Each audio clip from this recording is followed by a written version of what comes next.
Matemática. Sabemos de sua existência extensa, de haver séculos de uso. Porém, pouco se sabe sobre sua história no Brasil. Neste vídeo tentaremos responder 3 perguntas. Por que ela é do jeito que é? Quem foram os que a tornaram o que é hoje?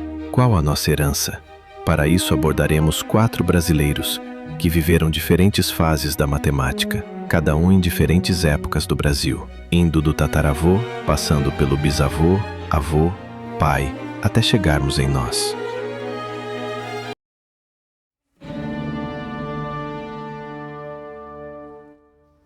No século XVIII, é criado o primeiro curso que emprega matemática no Brasil, a Aula de Artilharia e Fortificações, ministrado pelo militar português José Fernandes Alpuin.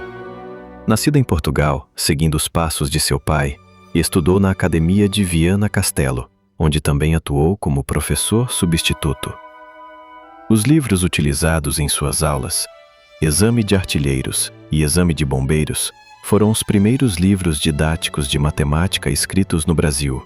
Ambos, de autoria do militar, possuíam uma escrita catecista típica de manuscritos da Igreja, onde eram postas perguntas acompanhadas de respostas dadas como leis, também apresentando uma forma intuitiva de entender matemática. As suas turmas eram minúsculas, em torno de 15 alunos. A aula com foco em geometria rudimentar e aritmética para o cálculo de balas.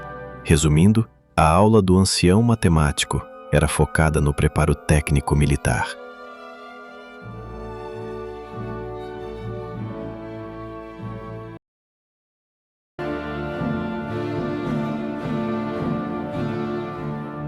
Após a independência brasileira, foram criados os primeiros cursos formativos no Brasil.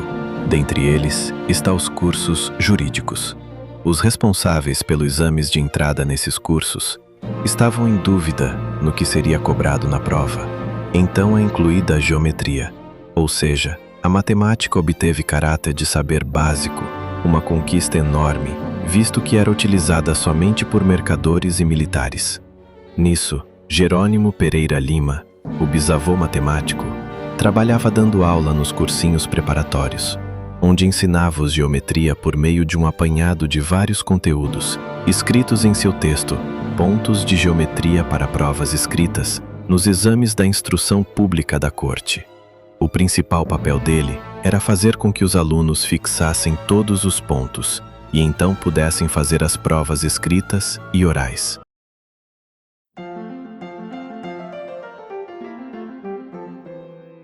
Após um século sem muitas mudanças, começam a surgir as faculdades de filosofia, a faculdade mãe de muitas outras, como matemática, e então, finalmente, no Brasil, é instaurado um sistema de ensino seriado, o que extermina nos cursinhos preparatórios. O avô matemático então utiliza de obras nacionais para suas aulas, porém o que mais se destaca na época de nosso avô, Euclides Roxo, é a fundação de uma nova disciplina escolar, a matemática, que é a união da geografia com a álgebra e a aritmética.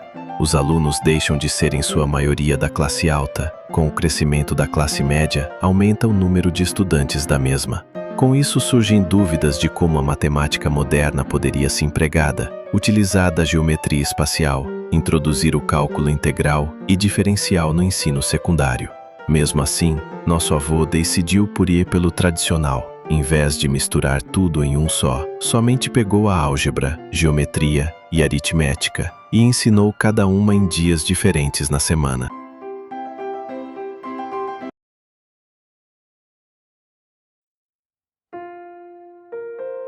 Então chegamos no pai, Oswaldo Sangiorgi. Ele sofreu com as mudanças profundas na maneira a ser ensinada a matemática. Na década de 60, tem-se uma obrigatorização da utilização da matemática moderna em sua forma excessivamente abstrata. Nisso, todo professor de matemática é obrigado a reaprender a ensinar matemática. E o pai matemático atua criando o primeiro guia para professores de matemática moderna.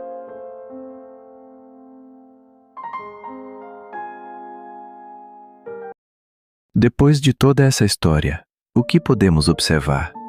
Primeiramente, que a matemática nem sempre foi a mesma. Depois que a matemática se tornou o que é hoje pela necessidade de atualizá-la para a versão que é utilizada pelos seus pesquisadores. E precisando somente vivenciar o mundo atual, já sabemos o que sobra de herança: uma matemática complexa que impede o entendimento fácil, a perda de propósito, de uso cotidiano, até dos conteúdos mais básicos. O tempo atual se resume ao uso de exercícios pré-prontos, sem muito uso da criatividade, onde se obriga a resposta já formulada e não real o entendimento do assunto.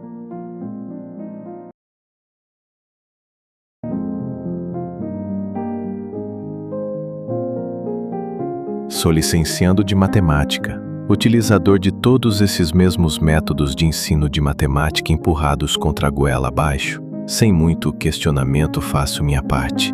Sou aquele que busca entender como melhor poderia utilizar do que vejo e aprendo para um ensino melhor em minha futura profissão, mas que ainda luta frequentemente contra toda a estrutura colossal de desprezo à matemática, começando reconhecendo que, por mais complexa que seja, ela não está totalmente definida e é tão humana quanto parece.